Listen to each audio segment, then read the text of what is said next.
السلام عليكم ورحمة الله وبركاته عويسين وناكسن دمان داودياشا قيمها iyo qadarinta mudan meel kasto aad naga daawanaysaan caalamka oo idil waa barnaamijkeeni ciyaaraha oo si toos ah caawa ugu daawanaysaan telefishinka qaranka Soomaaliyeed xaruntiisa labaad magaalada London barnaamijkeena ciyaaraha ayaan caawa guud ahaan waxaan ku soo qaadanaynaa tartanka kubadda kolayga ee Zone 5ka oo caawa fidnimadii hore ka furmay dalka Uganda gaar ahaan xaruntiisa magaalada Kampala tartankaas oo ay ka qayb galayeen wiilasha xulka qaranka kubadda kolayga Soomaaliyeed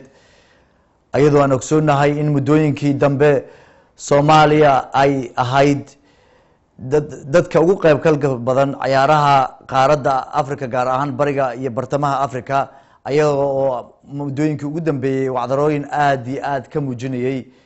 waxaan wili xasuusteena ka baain 2013ka markii aan kaga qayb galnay dalka Tanzania magaalada Dar es Salaam tartankii kan ka horeeyay ee Zone 5ka ayadoo ay daayirta Soomaaliyeed mataliya xulka qaranka Soomaaliyeed ay wacdaro runtii aad iyo aad u wanaagsan ka muujiyeen haddaba sanad kadib sidee buu yahay diyaar garowgii u soo galeen xulka qaranka maxayse kala kulmeen ciyaartii caawa ay la ciyaareen dalka Uganda annagoo inta aan barnaamijka ku jirno si toos ah u aadi doono magaalada Kampala xarunta dalka Uganda oo halkaasi ku sugan yihiin ciyaaryahanadii macallimiintii wafdigii ballaarnaa ee mataliyay xulka qaranka Soomaaliyeed annagoo dhanka kale ay ku sugan yihiin wariyaal ka tirsan telefishinka qaranka Soomaaliyeed ayagoo ka kala yimid qaaradaha Mareykanka gaar ahaan dalka Canada wariyaheena Muxudiin Jaamac oo hadda ku sugan Kampala iyo wariyaheena Mukhtaar Big Bosska oo asagana ka yimid dalka Kenya gaar ahaan magaalada Nairobi ayadoo ay mudan yihiin oo aan xasuusanahay labadeena wariye ee hore u sii joogay magaaladaasi Kampala ee kala ah Cilmi iyo Maxamed Yamani ayagana oo halkaas ay ku wada sugan yihiin runtiina aan rajeynayo inay hawl ballaaran qaban doonaan dhanka kale waxaa jirta in ay dad badan oo Soomaaliyeed ay ku nool yihiin dalkaas Uganda gaar ahaan magaalada Kampala oo ay xulka qaranka si gooni ah u taageeri doonaan haddaba waxaan jeclaan lahaa bal marka ugu horeyso in aad ila daawataan furitaankii ciyaaraha iyo sida ay ku furmeen iyo warbixinta ay ka diyaariyeen wariyaasheena nala daawada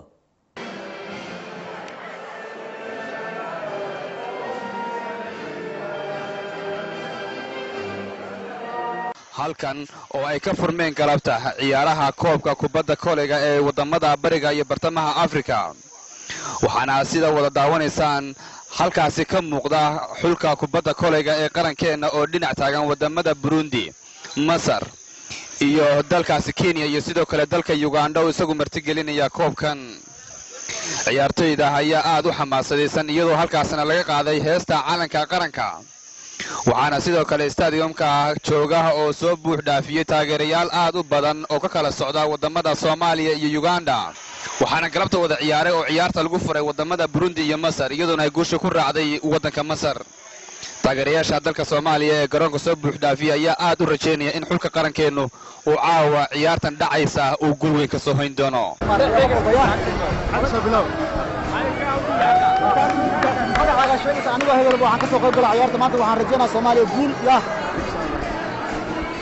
السلام عليكم ورحمة الله وبركاته أنا نور بسير راجي وأنا بسقط كلا عيارتا سومالي يواندا وحان رجينا إن شاء الله سومالنا إنا بديتنا قدر إن شاء الله بسم الله الرحمن الرحيم أنا مجحي بشير محمود أحمد أنا تاجر وتاجر يا وطن الصومالي وحارجينا قلبت إنا أهلي أكيد سودان إن شاء الله بسم الله الرحمن الرحيم ماتش كمان وحواي أد وين قول رجينا إن شاء الله وحواي إن فاست تيم وعيرتي وحنا ولا شيء عيرتي في عنيين هذا ما سنين عيرتي كعيار تنزانيا عنيين ما أنتوا حالك هوي معني قول لنا هلا وأنا ورجينا إن شاء الله وقع أنا ليبان محمود محمد waxaan ugu faraxsanahay inaad daawano teamkeena maanta waxaan rajeynaynaa guul insha Allah waa ka badinaynaa teamka naga soo jeedo Soomaali meel walba ay joogtana waa inay istaageertaa foodada iyo dhibkana laga gudbaa horumar la suubiyo wanaag aad ay u mahadsantihiin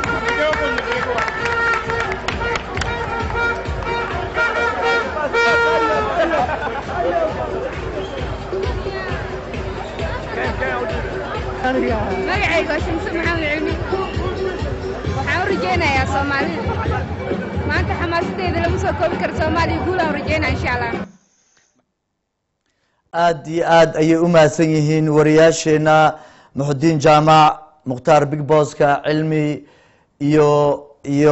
Yamani oo halkaasi ku sugnaa waxaad u jeedeen in dad badan oo Soomaaliyeed ay ciyaartaas daawashadeeda ka soo qayb galeen ayaga oo xamaadeysan xamaasadii ay ka muuqato runtiina ummadda Soomaaliyeed muddooyinkii dambe ay dhagahoodu aad u jeclaysteen in xagga guusha iyo positive-ka ay mar walba helaan taasina ay xaq u leeyihiin maadaama aan ogeyn in 25 sano lasoo dhaafay dhib iyo dhibaato iyo waxyaalo aan dhagaha qofka bini'aadamka u rooneen ay horay u maqli jireen balse ay hadda isbedel badani uu ka socdo dalka gudihiisa gaar ahaan qurbo joogtuna ay wadaan dadaallo aad u fara badan annaga oo jecel in aan si toos ah meelo badan u kala aadno runtiina jecel inaan qadadka taleefanka soo gelino ayaa waxaan jeclaan lahayn bal marka xiga inta aan qadadka taleefanada idinka xataa aad nagala soo qayb geli doontaan ra'yigiinana aad ka dhiiban doontaan iyo waxa aad jeceshiin inaad ummadda Soomaaliyeed gaar ahaan dhalinyarada ku sugan magaca Soomaaliyeed calanka Soomaaliyeedna difaacaya ku sugan dalkaas Uganda in aad maaragtay taladiina iyo waxa aad rabtaan u soo jeedin doontaan fursad ayaan idin siin doonaa idinkoo qadka taleefanka aad nagala qayb qaadan doontaan barnaamijka intuu socdo dhan kalena waxaan aadi doonaa oo ayagana aan wareysyo aan la yeelan doonaa qaar ka mid ahaa bahweynta isboortiga hadday noqon lahaayeen ciyaaryahano iyo macallimiin ku kala sugan dalalka qaaradda America gaar ahaan dalka Mareykanka iyo Canada ayaga oo aan jeclahay inaan halkaasi ugu yeeri doono macallin Cabdi Dheere oo ka mid ahaa macallimiintii soo leeliyay xulka qaranka Soomaaliyeed gaar ahaan wiilasha muddo badanna ka mid ahaa ciyaaryahanadii waayadii barisamaadka dhanka kale waxaan aadi doonaa magaalada Minnesota halkaas uu ku sugan yahay Cabdiqaadir Xaaji Daahir Sheekha oo ka mid ahaa mucjisooyinkii kubadda kolayga ee Soomaaliya soo maray ahaana macallinkii xulka qaranka ee ka horeeyay macallin Baarajab oo hadda leelinaya bal aan u noqono dhankaasi Kampala iyo kliibka labaad ciyaaryahanadii diyaar garowgooda bal aan eegno aan kadibna aan aadno dhankaasi Kampala halkaas aan ka wareysan doono ciyaartii natiijadii ugu dambeysay caawa ay la yeesheen dalka Uganda bal inta aan aadin Kampala waxaan jeclaan lahaa in kliibka ugu horeeyo oo aan inoo soo direen oo ah diyaar garowgii ay diyaar garoobeen annagoo ogsoon in muddo ahba ay ciyaaryahanadaasi u soo diyaar garoobeen oo isku dayayeen in ay calanka Soomaaliyeed difaacaan waxaa jirtay in dalka Mareykanka lagu aruuriyay ciyaaryahano ilaa 12 ciyaartooy oo ku kala suganaa ka kana yimid magaalooyinka ka tirsan dalkaas Mareykanka ayagoo aan ognahay ciyaarta kubadda kolayga in si aad iyo aad loogu xiiseeyo dalka Mareykanka dhalinyaro badanna oo ay magac u soo hooyeen sanadka kii tagay 2013 bal waxaan jeclaan lahaa inta aanan diyaar garowgii iyo dhanka traininka ama tababarkii ay ku sameynayeen dalka Kampala aan idin soo bandhigay ciyaartooyda ayaa waxaan jeclaan lahaa inaan si toos u aado dalka Uganda gaar ahaan xaruntiisa Kampala iyo wariyaheena Muxudiin Jaamac Muxudiin السلام عليكم صاحب مي مقشا هلو محدين جامع محدين marka ugu horeyso waxaad ku sugan tahay dalka Uganda gaar ahaan magaaladiisa Kampala oo halkaasi galabta si habsami leh ugu furmeen tartankii ciyaaraha kubadda kolayga ee wiilasha ee bariga bartamaha Afrika bal waxaad naga warantaa jawiga guud ahaan galabta soo ahaa imise dal ayaa ka soo qayb gashay imise group ayaa loo kala qaybiyay maxay ciyaartii caawa ugu horeysay dalka Uganda iyo Soomaaliya ay ku dhamaatay wish aad iyo aad u mahadsan tahay ciyaartii magaalada Kampala ee bariga bartamaha Afrika zoonka shanaad waxaa yimid 6 wadan waxaana la diyaariyay 5 wadan waxaana isku aadka ciyaarahaasi la sameeyay maalintii sabtiga ahaa si loo hubsado inta koox si rasmi ah u timaada magaalada Kampala marka Soomaaliya waxa ay noqotay inay la ciyaarto wadanka marti gelinaya ciyaaraha dalka Uganda ciyaartoodana waxay dhacday maanta oo axada ciyaarta marka hore waxaa lagu bilaabay waddanka Rwanda iyo dalka Masar ciyaar aad u fiican Rwanda iyo waxaa lagu bilaabay Rwanda iyo dalka Masar waxaana ciyaartaasi ku badiyay dalka Masar waxaa ku xigay gabdhaha dalka Uganda iyo dalka Masar ciyaar aad u fiican oo runtii isku dheelitiran ayay ahayd waxaana guusha ay ku raacday dalka Masar ciyaartii la sugayay oo dadka runtii ay Soomaali aad u fara badan oo degan jaaliyada magaaladan Kampala oo ka soo qayb galay rag iyo dumar dad waaweyn calamada Soomaaliya wata garoonka meel walba ka fadhiyay safiirka Soomaaliya u fadhiya dalkan inuu yimid dadka ganacsatada Soomaaliyeed runtii marti geliyay xilka qaranka Soomaaliyeed intii ay joogeen magaalada Kampala ayaa iyagana runtii meesha joogay ciyaartan haddii wiishow runtii aan si guud aan kugu dalmaro iyadoo ila joogo nin runtii si weyn lagu yaqaanay dalka Soomaaliya ciyaartii kubadda kolayga Maxamed Geedi Santuur oo ka mid ah ganacsada Soomaaliyeed ku dhaqan magaalada Kampala oo runtii si hagar la'aan ah asaga iyo group dad Soomaaliyeed oo ganacsatada si fiican u soo dhaweeyay ayaan u dhaafayaa asaga inuu analysis ka bixiyo sida uu arka ciyaarta asagoo bilowgii ilaa dhamaadkii joogay marka nasiib darro ciyaartii Soomaaliya waxay noqotay laga badiyay laakiin ciyaartu waa arag waxaana ciyaarta ugu soo horeysa aan la ciyaarina dalka Kenya 7 fiidnimo marka wiish waxaan hadda ku dhiibaya Maxamed Geedi Santuur oo aan runtii asagana weydiinayo bal si guud inuu maaragtay ciyaarahan dhanka farsamada bal inuu ku sheego Maxamed ku soo dhawow aad baad u mahadsantahay Maxamed بسم الله الرحمن الرحيم السلام عليكم وش وعليكم السلام ورحمة الله وبركاته محمد وان كسو دوينيا بل عيارتي قلبتا هدي آد وربحنا نغسيسو جوية سدو اها عيارتي سيدي كو بلابتي سيدي كو دماتي نتيجة انتي كلا اهايد قبل عيارت عيارتي اسيسو عم دو دعوي بالقرد الصوماليات حلق قرنكا سيونا كسنديو عيارين نصيب درو caawa waana laga guulaystay hase ahaatee aad bay u dadaaleen waxaana ka muuqatay in tiimku isku cusub yahay muddo badan tababar wada samaynin waana ka garanaysaa cayaartooda xoogaa waxaad moodaa kelikelin ay u cayaarayaan oo team workiga ku yar yahay laakiin macallimiintu markaan la hadalnay waxay ballan qaadeen maalmaha soo socda inay shaqaynayaan si adag waxaynu rajaynayaa cayaartooda inay ka ficnaan doonto عيارت بدي أقول أدعو مع سن محمد عيارت النتيجة إمسا أيه كل ما تعاو كسر لا عيارت قبل دي عيارت وحلو جرّي وحنا لجرّي سجال دلوقتي 9 points difference 9 points سوها هاي ما يقى كل ما ما يقى سكوركي والله مو هو أدعو مع لكن حوجاي تلواتني حوجاي difference I think it was 9 points. Okay 9 points different وها محاك هذا مغري ما دام أتكمل هاي دتك كقريب قالي أو عيارت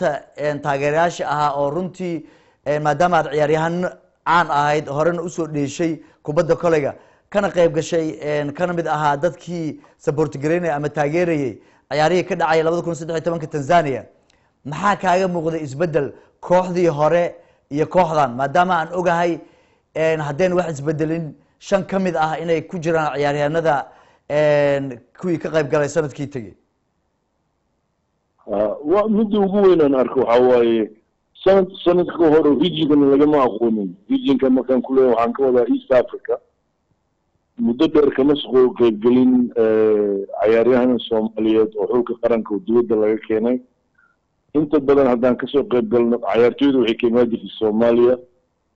kuwaasna waxay ahayd qaar tayadooda aad u fiicneen marka last year waa surprise gareynay inaysan filanaynin laakiin hadda aad baan laga warhayaa sanadkan waxaa moodaa koox walba inay iskan diyaarisay ay leeyihiin Soomaalida inaan iska celin waayo marka anagana waxaa loo baahan yahay inaan dadaalkeena kordhino anagana aan isqaban qaadano because hadda wixii ka dambeeyo سيرمني قبل بنوجه هنا بس عيار كرنا عيارت حقت عيارتني قرمة أي حول كقرن الصومالي ديليان رجلوا السي ما دام عن سنة عيارنا بري أو بري أي تايسن هم عيارنا وضن كينيا هاي waddanka Kenya ciyaartooydoodu waa ciyaartooy very physical ah ayaga farsamada xaggeeda aad uguma sareeyaan laakiin dad dheer oo xoog la waayo waxay isku dayayaan inay ku muquuniyaan usually pressure bay ku ciyaaraan full court press marka iyo reboundkooda fiican inta badan marka xoog bay ku ciyaaraan marka waa inay u diyaar garoobaan maadaama aan sanadkii tegay ciyaaryahanada ay ku jireen ciyaaryahano aad u fara badan oo dheer hadda sanadkani ilaa 2 ilaa 3 ciyaartooy oo dheer ayaa ku jira sidaan warka ka haya maadaama ay afar baaqatay balse hadda rajadaadu adiga maxaa ku muuqdo wallahi runtii ragga dheer 3 xataa ma dhamo waa laba maybe haye marka waxaad moodaa dhinaca postiga inaan ku liibi laakiin alalehe dhalinyaro wanaagsan oo xarfaana baa joogto oo shoodka ku wanaagsan oo garbis ah marka waxa waaye we live on that perimeterka dooniga banaanka inaan ka ciyaarno waaye laakiin haddaan haysan lahayn raggii postiga la waayey ciyaarta different bay caaleed caawa aad baad umahadsan tahay bal waxaan jeclaan lahaa inaad Maxudiin Jaamac igu celiso adoo mahadsan Maxamed aad baa umahadsan tahay thank you welcome hello halo waa ku maqlayaa Maxudiin aad baad umahadsan tahay waxaan jeclaan lahaa bal su-aasha ugu dambeysa maadaama aan ognahay in diyaar garow badan ay soo galeen waxaa nagu maqaalaa 4 ka mid ah ciyaaryahano oo runtii lagu hanweynaa inaysan imaanin group ahaan hadda ciyaarta labaad haddaan berri ciyaarno ay noqoto bal dhanka positiveka aan u fiirino aan badino rajadeennu waa sidee runtii wish waxa sidaad ka warqabto ciyaarahani waxay ahayd inay dhacaan muddo 2 bilood ka hor ah magaalada Minneapolis runtii ciyaartooy aad u fara badan ayaa halkaasi ku xareysnaa oo tababar u socday oo isu diyaariyay waxaa dhacday in xiriirka kubadda koleyga qaaradda Afrika zoonka shanaad ay ciyaarahaasi baajiyeen iyadoo ciyaartooydii u diyaar garoobaysay ay fasaxyo soo qaateen qaar shaqooyinkoodii iyo jaamacadihii ay dhiganayeen runtii ay fasax ka soo qaateen muddo gaaban oo 12 beri ah ayaa lagu baajiyay ciyaarahaasi marka ma suurto gelin in ciyaarahani hadda dhacay inay ka qayb galaan taas laftigeeda nasiib darray ahayd laakiin ciyaartooyda hadda timid runtii way diyaarsanaayeen kubaddana runtii markaad fiiriso anagu waxaan la ciyaaraynay waddanka marti gelinaya ciyaarahan oo dalka Uganda oo iyagu line-up-kooda wax weyn ka bedelay waagii hore ciyaartooyda ama runtii wadamadan bariga Africa waxa ay fursado siin jireen maadaama wadamo dhisan oo runtii nabad ay ka jirto ay tahay ciyaartooyda localka ah ee gudaha degan inay u ciyaaraan balse Uganda sanadkan waxay keensatay ilaa 3 ilaa 4 ciyaartooy oo dibadda uga yimid oo runtii jir ahaan farsamo ahaan aad u horsareeyay laakiin Soomaaliya runtii wax weeyaan dhalinyaradu way dadaaleen ilaa iyo meel fiican runtii ciyaartooyda soo gaarsiiyeen ilaa iyo 5 dhibcood ilaa 4 dhibcood bay maaragtay isu jireen markii ugu horeysay laga tagay waxay ahayd ilaa iyo 9 dhibcood laakiin waxaan rajeynaynaa insha Allah bari markay la ciyaaraan kooxda Kenya in wax weyn taas iska bedeli doonto niyadna kuma aha si niyad wanaagsan ayayna runtii garoonka uga baxeen wiish su-aasha ugu dambeysa aan rabay inaan ku weydiiyo maadaama uu jiro ciyaaryahan si aad loogu hanweynaa sanadkii tagana 2013 wacdara aad ka muujiyay Faisal Aadan galabta ma ciyaaray qaab ciyaareedkiisuna siduu ahaa runtii Faisal waxa uu ka mid yahay ciyaartooyda runtii u ciyaaraya qaranka Soomaaliya waana ciyaaryahan runtii culus oo runtii taariikh weyn ka dhigay qaaradan Afrika wuxuuna ka mid yahay ciyaartooydiisa caawana runtii waa dheelay dhibco fara badan waa dhaliyay laakiin waddankan la ciyaaraynay Uganda oo ciyaarahan u diyaar garoobay muddo 3 bilood 4 bilood in ku dhow xareysnaa oo ciyaarahan ay tartan ugu jiray kooxda Soomaaliya waad ogtahay sidii lagu diyaariyay magaaladan Kampala waxay soo gaareen ciyaartooyda ilaa iyo 8 ciyaar 5 maalmood ka hor qaar waxay soo gaareen 2 maalmood ka hor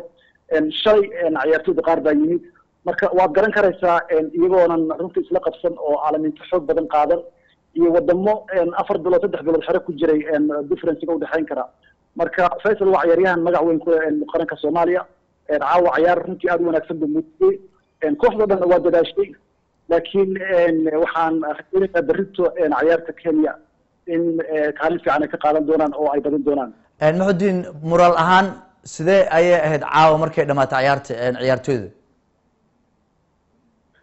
runtii ciyaartu markii ay dhamaatay xulka qaranka Soomaaliya waxay gacan qaadeen xulka qaranka Uganda madaxdii ka socotay xiriirka Soomaalida kubadda kolayga uu hogaaminayay gudoomiyaha xiriirka Soomaalida kubadda kolayga xogayaha xiriirka Soomaalida kubadda kolayga ninkii team managerka ka u ahaa runtii kooxdeena ciyaaryahankii xulka qaranka Soomaaliya Axmed Muuse oo qayb weyn ka qaatay Cabdiqaadir Jaamac Dhamme oo runtii la socday labada macallin ciyaartu markay dhamaatay runtii dadka aad baa maaragtay isu gacan qaadeen madaxdii xulka qaranka Soomaaliyeed runtii way gacan qaadeen ciyaartoydii xulka qaranka Soomaaliya marka kubad markii la ciyaarana waxaad filaysaa kala tago barbardhac waa inay qolo badisaa weli rajo weyn ayay xulka qaranka Soomaaliyeed qabaan waxaan rajaynaynaa berrito inay badiyaan aad baad u mahadsantahay Muxudiin Jaamac waxaan rajaynaynaa in aad shaqada wanaagsan aad ka wadaan inaad sii badisaan insha Allah runtiina waxaan jecelnahay in bigjaro ka badan bigjaradan hadda hayno inaad ilaahay hadduu ka raali noqdo ilaa iyo berri aad na soo gaarsiisaan si aan daawadayaasha ugu soo bandhigno aad baan idinku mahad celinaynaa guulna waan rajaynaynaa kaasi wuxuu ahaa Muxudiin Jaamac oo ka mid ahaa wariyaasheena noo jooga dalkaasi Uganda ugu soo waramaya waqtigan xaadirka ah ciyaaraha Sona 5ka asagoo Muxudiin Jaamac ka mid ah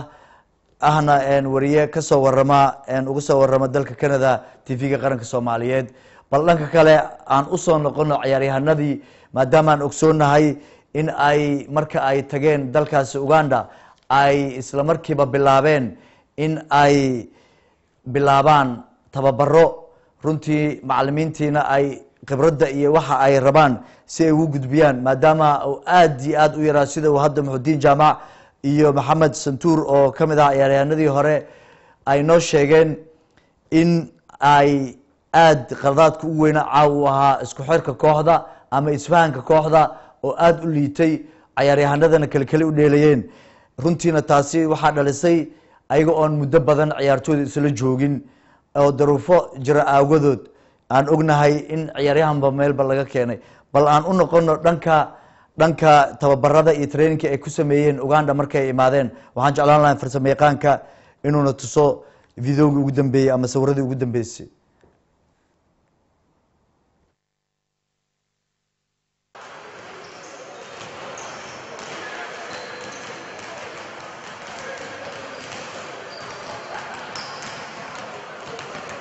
iyadoo maalmihii ugu dambeeyay ay magaalada Kampala ay ka soconayeen tababarka ay qaadanayaan xulka kubadda kolayga ee qarankeena Soomaaliya oo ay ugu diyaar garoobayeen ka qayb qaadashada koobka ka dhici doona magaalada Kampala ee furmi doona maanta kaas oo ay ka qayb geli doonaan wadamada lagu magac daray markaasi soonka shanaad ee bariga iyo bartamaha Afrika iyadoona ciyaarta ugu horeysa ay furmi doonto maanta ayaa waxaa fooda isdari doona wadamada Masar iyo Rwanda iyadoo qarankeena Soomaaliyana tiimka metelaya ee kubadda kolayga ay ciyaartooda ugu horeysa ay iyaguna markaasi la geli doonaan xulka kubadda kolayga ee wadankan Uganda ciyaartaasi ayaa waxa ay dhici doontaa 8 fiidnimo xilliga wadankan Uganda waxaana xulka kubadda kolayga ee qaranka Soomaaliya ay muddooyinkii ugu dambeeyay ay ku jireen markaasi tababar xoog leh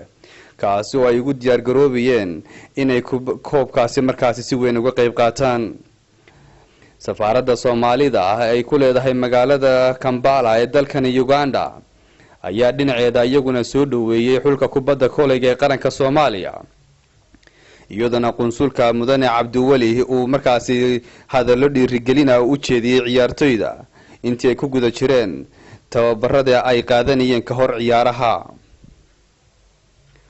waxaana dhalinyaradani oo ka kala timi meelo kala duwan markaasi martiqaad u sameeyay ganacsato Soomaaliyeed oo markaasi ku soo dhaweeyay wadanka Uganda inta ay ku jiraan tartanka ay uga qayb galayaan ciyaaraha ka furmi doona magaalada Kampala maanta tartankaasi oo ay markaasi la filayo in xulka qaranka ee kubadda kolayga uu markaasi guul weyn ka soo hooyo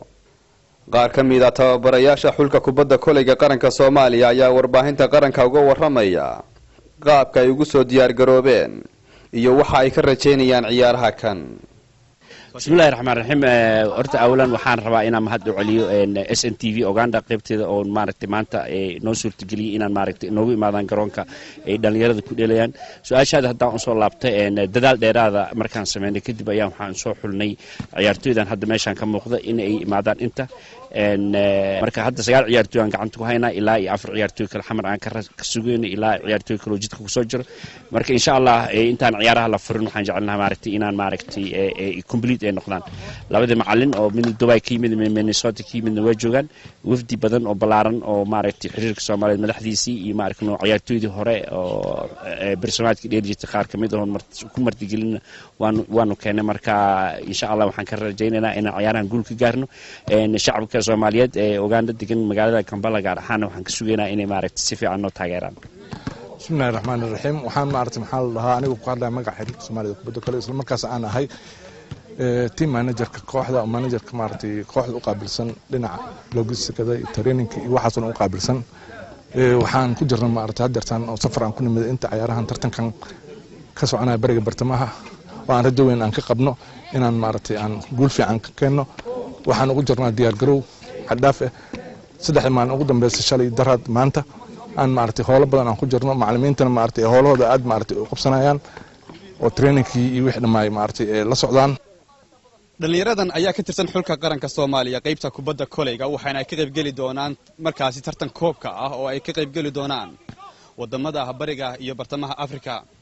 Maxamed Yamani warbaahinta qaranka Soomaaliyeed aad buu u mahadsan yahay wariyaheena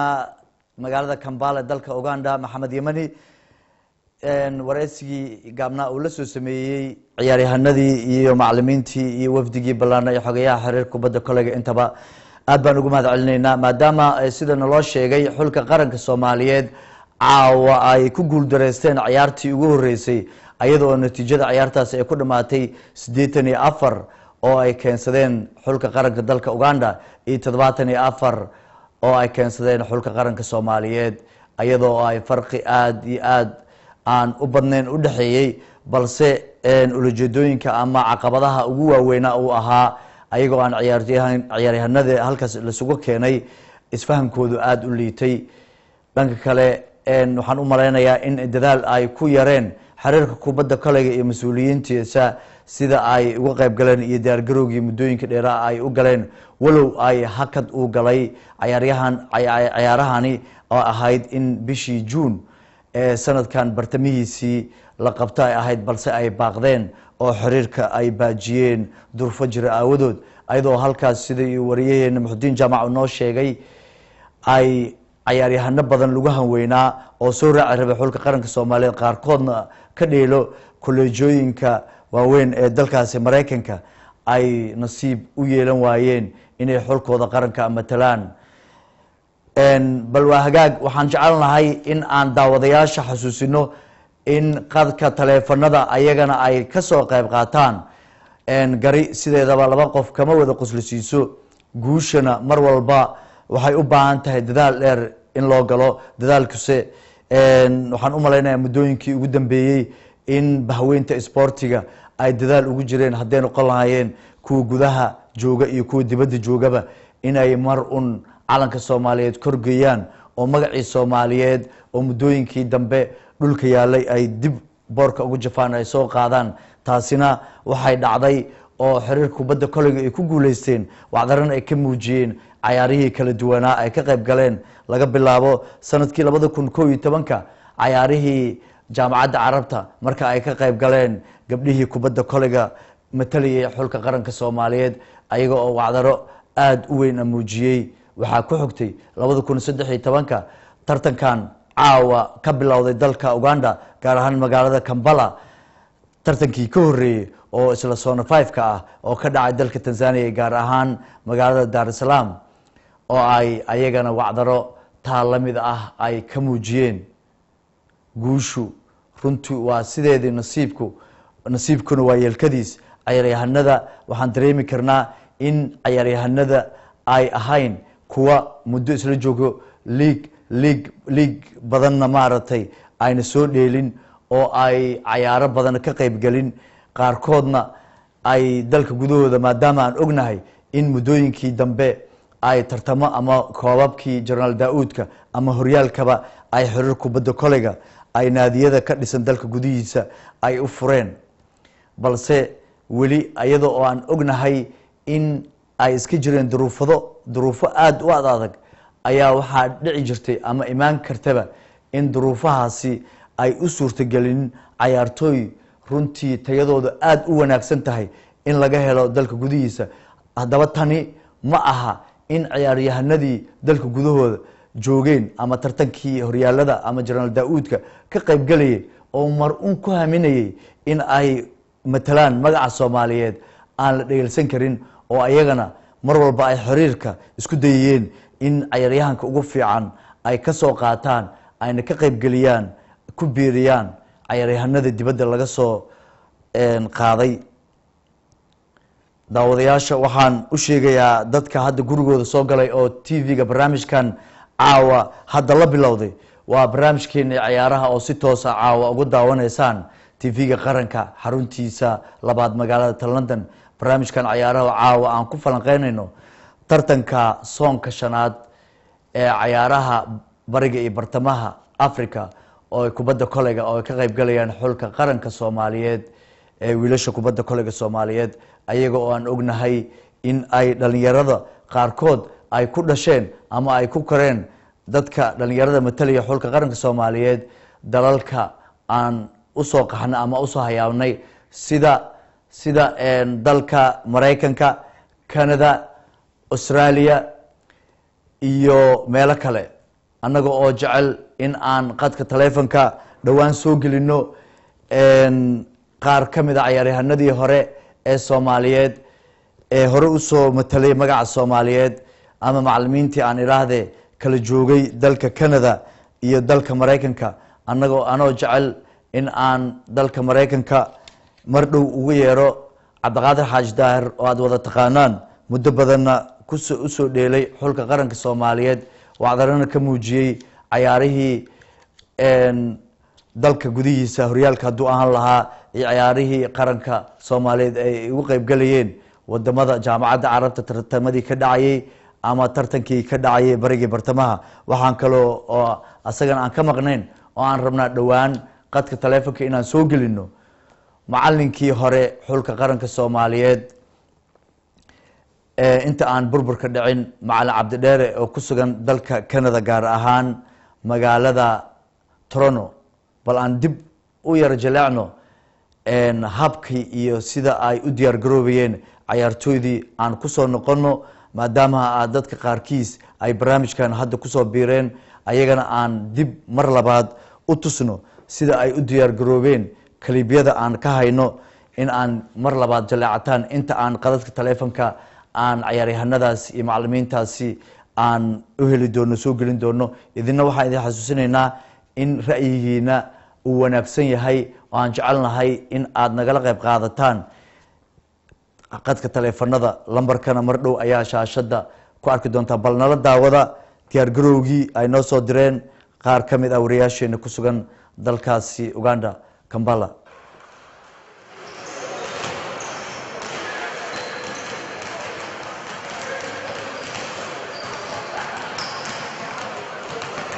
iyadoo maalmihii ugu dambeeyey ay magaalada kambaala ay ka soconayeen tababarka ay qaadanayaan xulka kubadda koleyga ee qarankeena soomaaliya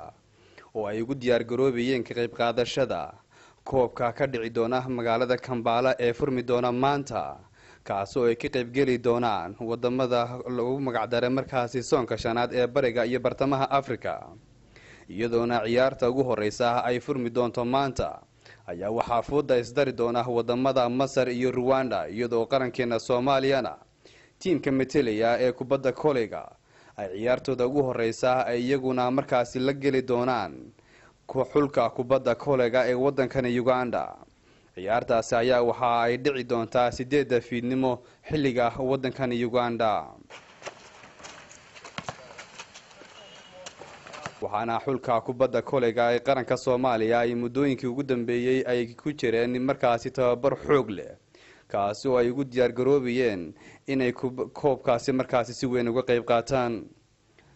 safaaradda soomaalida ah ay ku leedahay magaalada Kampala ee dalkani Uganda ayaa dhinaceeda iyaguna soo dhoweeyey xulka kubadda koleyga ee qaranka Soomaaliya iyadana qunsulka mudane Cabdiwali uu markaasi hadallo dhiirigelina u jeediyay ciyaartoyda intii ay ku guda jireen tababarada ay qaadanayeen ka hor ciyaaraha waxaana dhalinyaradani oo ka kala timi meelo kala duwan markaasi martiqaad u sameeyay ganacsato Soomaaliyeed oo markaasi ku soo dhaweeyay wadanka Uganda inta ay ku jiraan tartanka ay uga qayb galayaan ciyaaraha ka furmi doona magaalada Kampala maanta tartankaasi oo ay markaasi la filayo in xulka qaranka ee kubadda koleyga uu markaasi guul weyn ka soo hooyo qaar ka mid ah tababarayaasha xulka kubadda koleyga qaranka Soomaaliya ayaa warbaahinta qaranka uga waramaya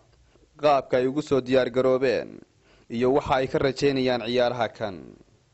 بسم الله الرحمن الرحيم horta awlan waxaan rabaa inaan mahad u celiyo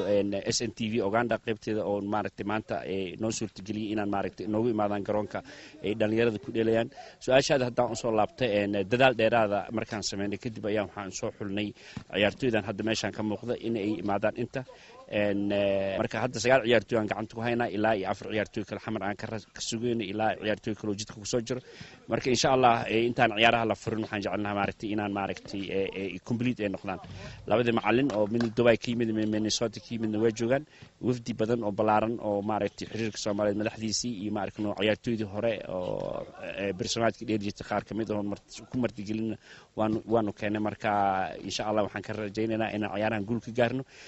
shacabka Soomaaliyeed ee Uganda degan magaalada Kampala gaar ahaan waxaan ka sugaynaa inay maaragtay si fiican noo taageeraan بسم الله الرحمن الرحيم waxaan maartay maxaa la dhahaa anigu ku hadlay magaca xiriirka Soomaaliyeed kubadda kale isla markaas aan ahay team managerka kooxda managerka maartay kooxda u qaabilsan dhinaca logistikada iyo traininka iyo waxaas oo u qaabilsan waxaan ku jirnaa maartay hadeertan oo safar aan ku nimid inta ciyaarahan tartankan ka soconaya bariga bartamaha oo aan rajo weyn aan ka qabno inaan maartay aan guul fiican ka keenno waxaan ugu jirnaa diyaar garow xadaaf ah 3 maalin ugu dambeysay shalay darad maanta aan maartay howlo badan aan ku jirno macallimiintana maartay howlahooda aad maartay u qabsanayaan oo trainingkii iyo wixii dhammaay maartay la socdaan dhalinyaradan ayaa ka kubadda koleyga waxaana ay ka qayb gali doonaan markaasi tartan koobka ah oo ay ka qayb gali doonaan wadamada bariga iyo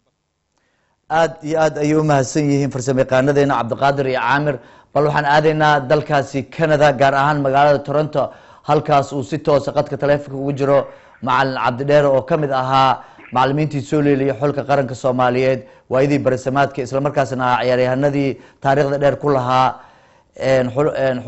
taariikhda dheer ku lahaa isboortiga Soomaaliyeed gaar ahaan kubadda koleyga halo salaamu calaykum macallin Cabdi عليكم السلام ورحمة الله وبركاته وإن سلام الدمان SNTV ويش يو شغالها قدقة فرسمادة بإنتينا الدمانتي وإن سلام قعلية aad baan kaaga qaadnay macallin Cabdi sida aad la socoto maadaama aad ka mid ahayd dadkii muddooyinka dheer abaabulka ugu jiray in dhalinyaro Soomaaliyeed matalayo inay xulka qaranka Soomaaliyeed uga qayb galaan tartanka ciyaaraha soonka shanaad ee habeenkan caawa ah si habsami leh ugu furmay dalka Uganda gaar ahaan magaalada Kampala maadaama aad dadkii wax ka diyaarinay aad ahayd ugu horeyntii bal inta aan natiijada ciyaarta maadaama aad hadda la socoto oo caawa ciyaartii ugu horeysay aan guul dareysanay ma filaysay guul darada caawa ku dhacda xulka qaranka Soomaaliyeed maadaama aad hadda dib u raacdo 2013 aan wacdara aad u sareeyay ka muujina ciyaarihii hore عبد الله ويش عادي عاد ما سنتهي عياروه مرك أوريسا مرك كستبا معها إن أدي أد جوليسينسيد وايو حلقة مر إن أد جوليستو مر حلقة إن لقى جوليستو لكن always وحا عادي عاد ونايسن نقفك بين آدم كأنه كو إصابتمو مش وكل مان دونو أما سما فاينل كي فاينل إنه عيار دون لكن مر لقى جوليسي مر كلامه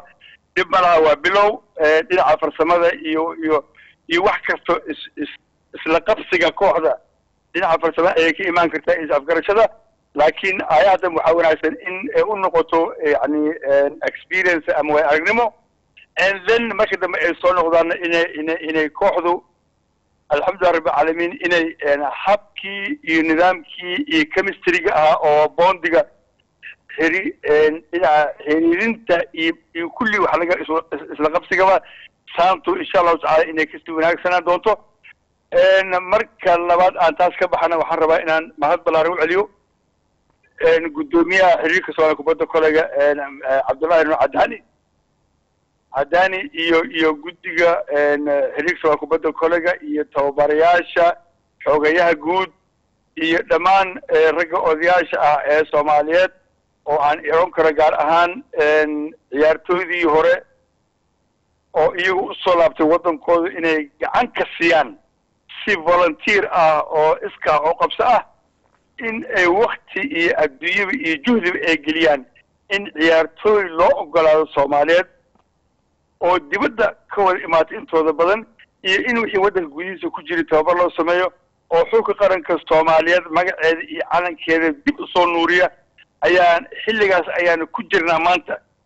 jiritaankanaga iyo calankanaga iyo dadkanagu in ay jiraan oo ummadda Soomaaliyeedna ay fagaarihii adduunka laga bartay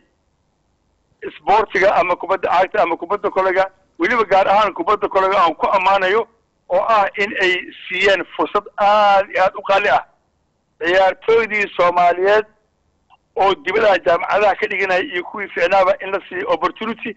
oo ay waddankooda kuma sili karaan horta marka u horeysa Cabdullaahi Wiishow waxaan jeclahay inaan kugu mahadceliyo fursaddan qaaliga oo ay siisay ummadda Soomaaliyeedna aan ugu yani hambaliyeeyo in aynu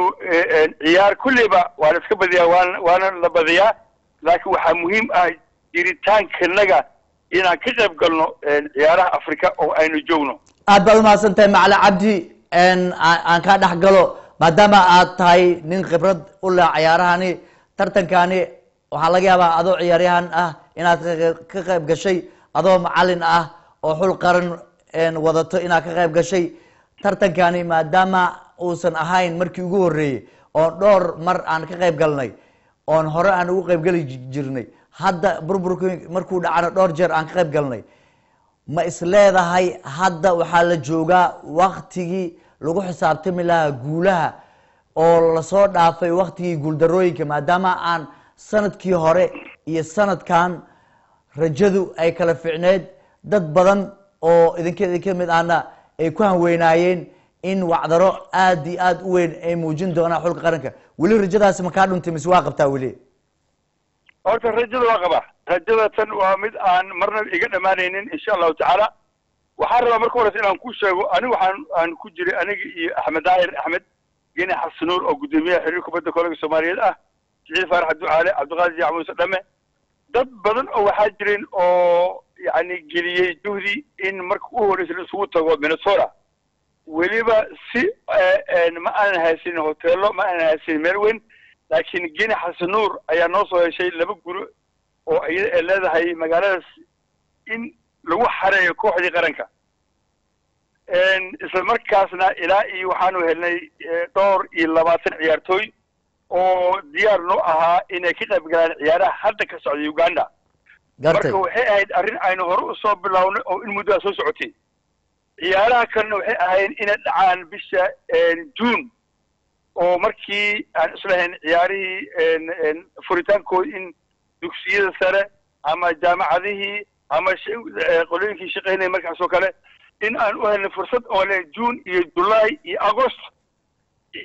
in aan ciyaarahaasi u diyaargareyno ciyaartooyda inay yani ka qayb galaan hase yeeshee waxaa dhacday in ciyaarihii dib loo dhigo dibdhac uu ku yimid marka dib u dhacaasi oo ku imaaday in ciyaarahaas Afrika dib loo dhigo oo laga dhigay September maanta 22keedii ayaa waxaa dhacday ilaa 8 ciyaartooy oo kuwii aanu ku xisaabtamayn ahaa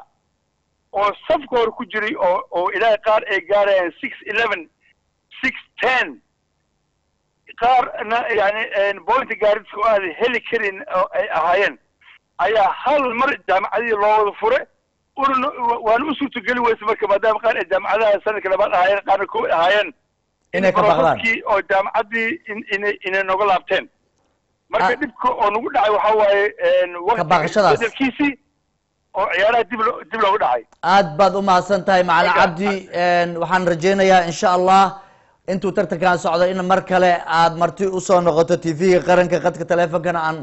mar kale kugu wareysano aad baan kugu mahad celinayaa waktigaaga qaaliga aadna siisay aad iyo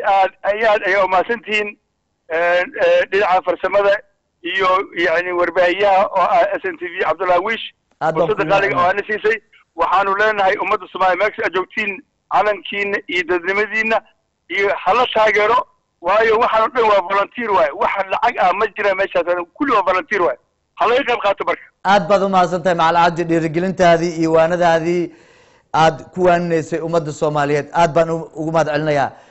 kaasi wuxuu ahaa macalin cabdi dheere oo kamid ahaa macallimiintii soo leeliyay xulka qaranka Soomaaliyeed waayadii barisamaadka ilaa ay haddana u taagan inuu magaca Soomaaliyeed iyo dhalinyaro Soomaaliyeed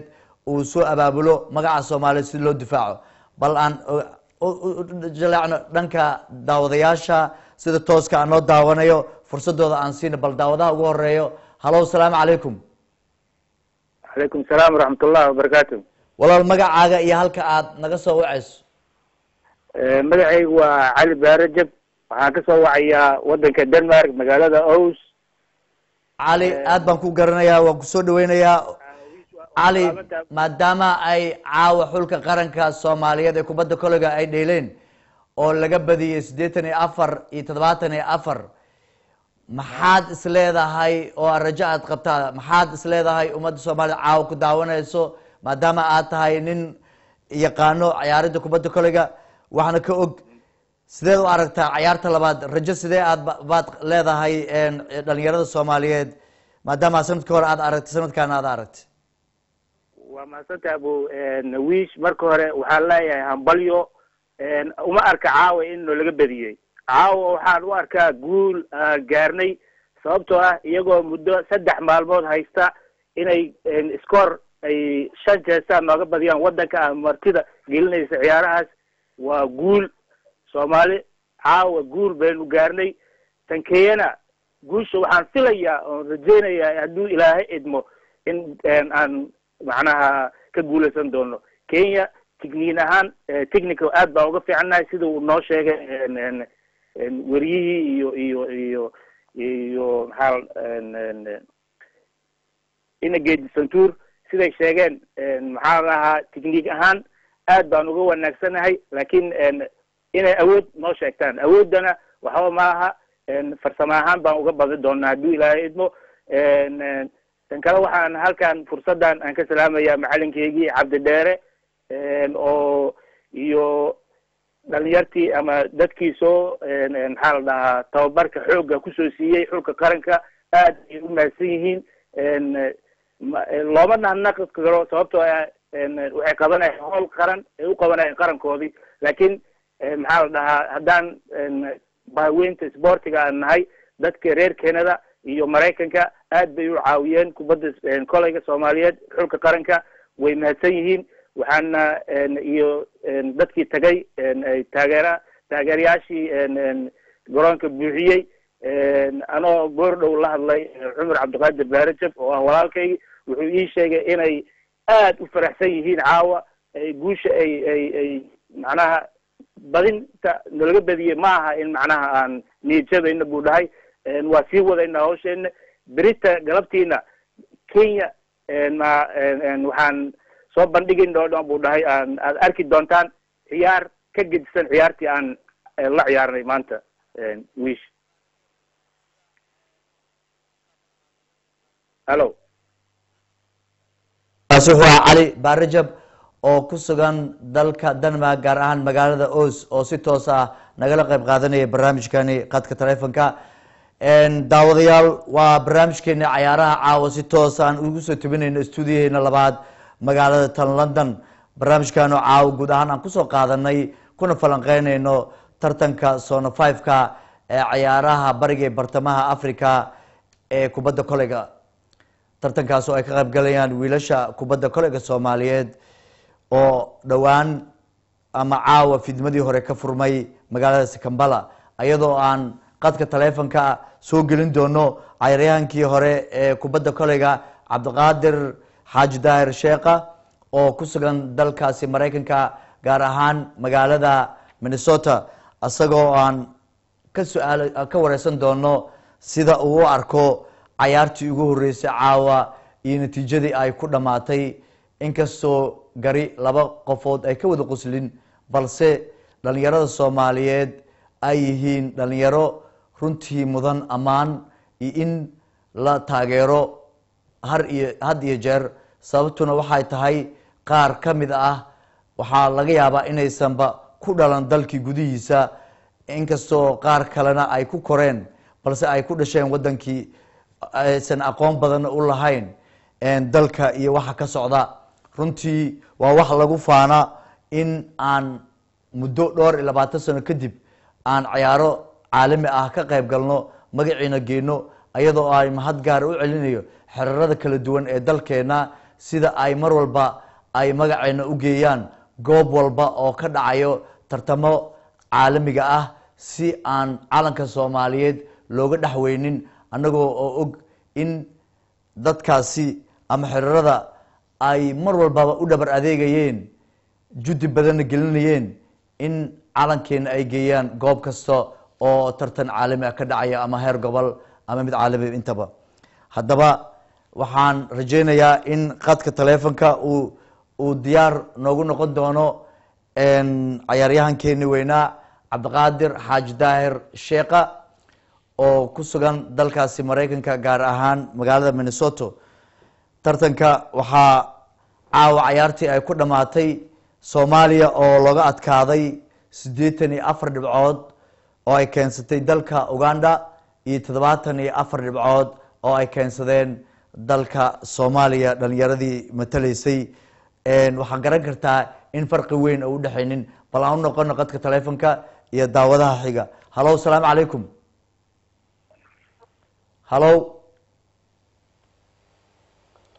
hello assalamu alaykum waxaan u maleynayaa in daawadahaasi uu qadka taleefanka ka go'ay saad u jeedeen ama aan ku soo bandhignay videoga ugu horeeyay aad daawanayseen oo nooga yimid dalkaas Uganda sida ay u buuxeen taageerayaasha Soomaaliyeed ee ku sugnaa garoonkaasi gaar ahaan dadweynihii ama jaalidii Soomaaliyeed ku dhaqneed dalka Uganda gaar ahaan magaalada Kampala sida habsamada leed ugu soo qayb galeen bal aan u noqono qadka taleefanka iyo daawadaha xiga hello assalamu alaykum hello assalamu alaykum wa alaykum assalam wa rahmatullahi wa barakatuh magacaaga ayaa halka naga soo wacayso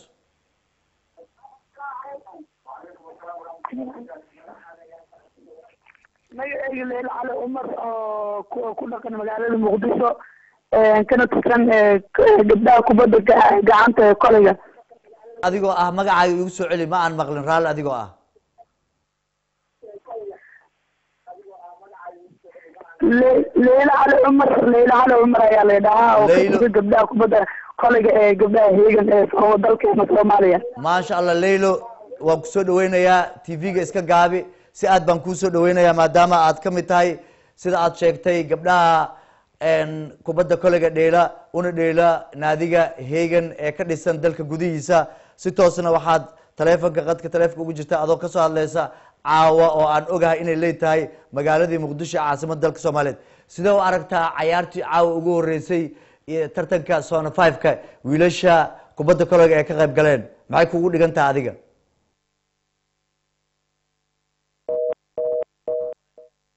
Umar ayuu ka go'ay runtii qadka taleefanka ayadoo ay saq dhexe joogto balse ay isku soo daday in ay nagala qayb gasho barnaamijkani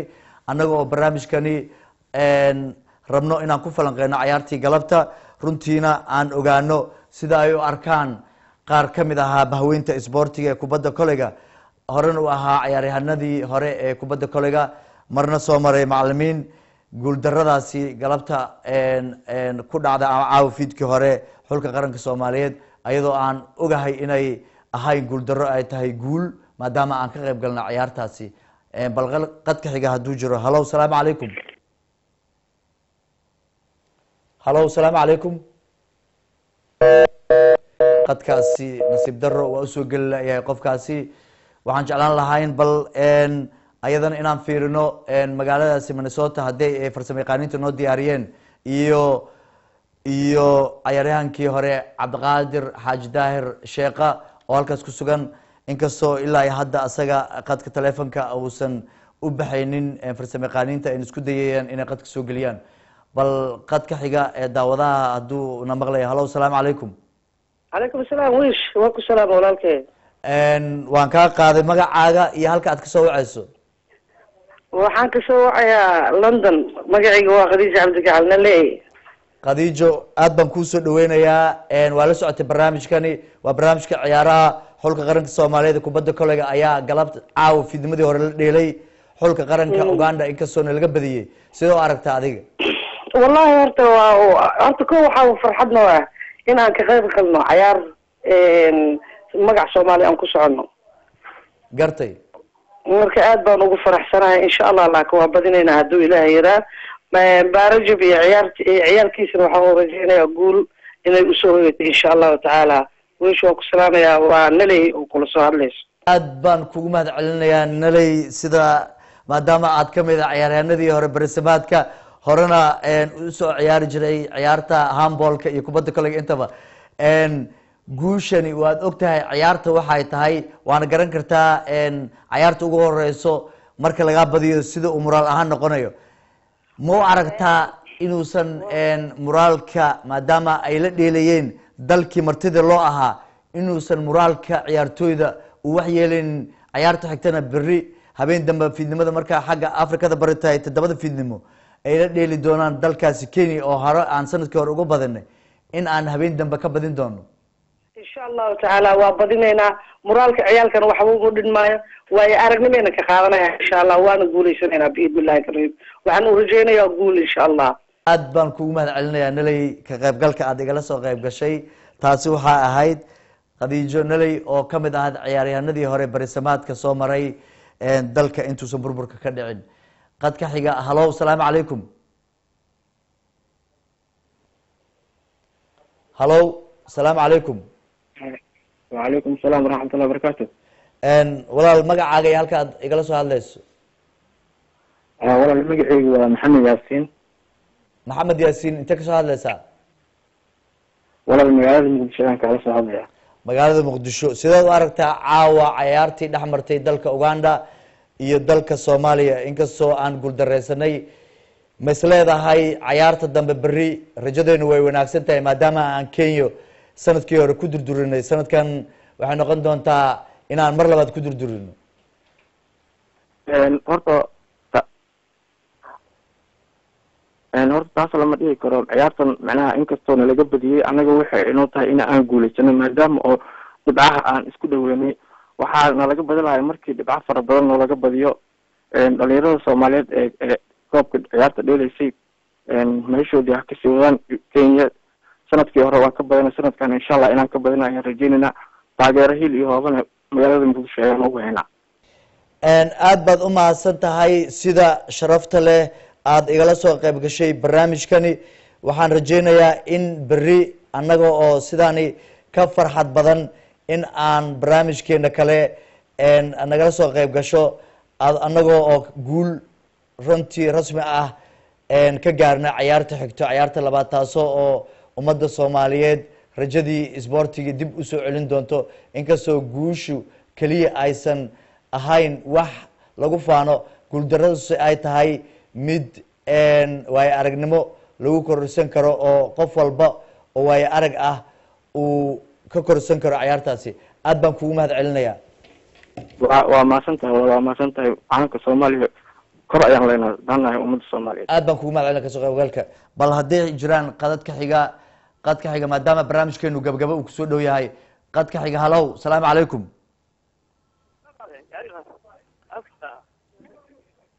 hallow qadka xiga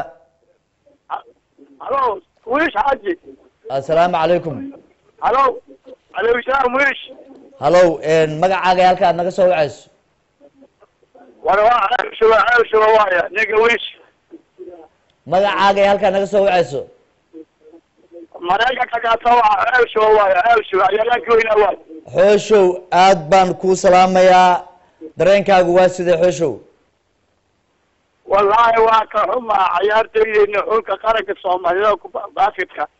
in caawa laga baso waa nasiib xuma laakiin wadankeena burburay dhibaatana isma africa nama haweysan jirin waa ogeed ciyaarihii africa kubadda cagta iyo soomaali karmaahiyo sitalo iyo maajira soomaaliya oo stadi golis stadi muqdisho lagu ciyaari jiray waa xasuustaa waxdaa ka dhigi jirnay waa la ogyahay balse maadaama uu muddo badani dalka burbur ba-ani uu ku socday oon hadda dib usoo kabsanayno sanadkii tegay wiilasha kubadda kolayga wacdaro ayay ka muujiyeen ciyaarihii ka horeeyey sanadkana aad baa loogu rajo weynaa inkastoo cilado yaryari ay jireen ciyaaryahano lagu hanweynaa ay kasoo qeybgelin oo dib jaamacadooda u furmeen tartankanina lagu waday inuu June sanadkan bartamihiisi uu ka furmo isla magaalada Kampala balse dib u dhac ku yimid taasi ayaa keentay guuldarooyinkan aad baad u mahadsan tahay xooshow hallow xooshow kuma maqlo aad baan kugu mahad celinayaa kaasi wuxuu ahaa xooshow oo kamid ah ciyaaryahanadii hore barsamaadka barnaamijkeena ciyaaraha oo aan jecelnahay qadkii ugu dambeeyey inaan hadda daawadaha soo geliyo hallow salaamu calaykum وعليكم السلام ورحمة الله وبركاته. magacaaga iyo halka aad naga soo wacayso waxaan ka soo Toronto Canada magacayga waxaa la yiraahdaa Axmed Bisbaas ciyaartoy European u dhili jiraan ahay ku soo magacaaga ma aan maqlin ku soo celi Axmed Bisbaas la dhahaa Axmed Bisbaas aad baan ku salaamayaa dareenkaaga waa sidee maadaama aan ognahay ciyaaryahanada qaarkood inay ka yimaadeen isla magaalada aad ku sugan tahay Toronto sanadkii horena wacdana ay muujiyeen sidoo aragtaa sanadkan guuldaradii ugu horeysay guuldarada horta waxay kamid tahay ciyaarta kamid tahay haye guuldarada ciyaarta kamid tahay rajo sidee aad qabtaa Kenya bari ciyaarta ay la yeelanayaan waxaan rajaynayaa inaan ku guuleysano rajaynaa dhibka ugu weyn oo haysto waxa weeye horta marka ugu horeyso nimankan waxay haystaan tababaro fiican oo ilaa 30 sano tababaraha ciyaartoy horanay Barajab Axmed Muuse nagala dhijir Cabdi Dheere waxay haystaan oo kaleeto dhalinyaro badan oo kala gadsan Saciid Faarax gudoomiye oo nin aad miisaan ugu lahay xagga basketka xagiisa ciyaartoydii hore ilaa Xamarjab ka soo bilaabay min basketka Xamarjab waxaan ku sheegay dhibka ugu weyn oo jiro waxa waaye in la helo waaye dad horta local laga soo helo Soomaaliya waa dhalinyarada Soomaaliya hadaan xoog la saarin laguma xisaabtami karo ciyaartoyda dibadda jooga waa ciyaartoyda dibadda joogto waa dad shaqale waa dad jaamacado dhigto badana waqti hadda dhibka jiro kaleeto waxa weeyaan xilliga ay dheeli lahaayeen xilliga kadibna la dheelay oo la bedelo June ay dheelaan September laga dhigay September nin kasta oo howl u leeyahay hooshba dadkii maaragtay ay ku mashquuleen aad baan kugu mahad celinaya Axmed waqtiga oo gabaabsanaga aad darteed ka qaybgalka aad nagala qayb gashay waxaan rajaynaynaa habeenka xiga oo habeen dambe ah in ciyaarta Kenya ilaahay hadduu ka raali noqdo guushii ugu horeysay ay soo hoyn doonaan daayarta Soomaaliyeed ee matalaya xulka qaranka Soomaaliyeed daawadayaal halkaas ayaan waxaan kusoo gabagabeynaynaa barnaamijkeena ciyaaraha caawa guud ahaan aan ku falaqeynaynay tartanka soonka shanaad ee ciyaaraha bariga iyo bartamaha kubadda kolayga tartankaasoo caawa si habsame ugu furmay dalkaasi Uganda gaar ahaan magaalada Kampala xagga farsamada barnaamijkan waxaa sida aadka iga caawinayay farsamayaqaaninta Caamir iyo Cabdiqaadir iyadoo ay kaliibada ay noo soo dirayeen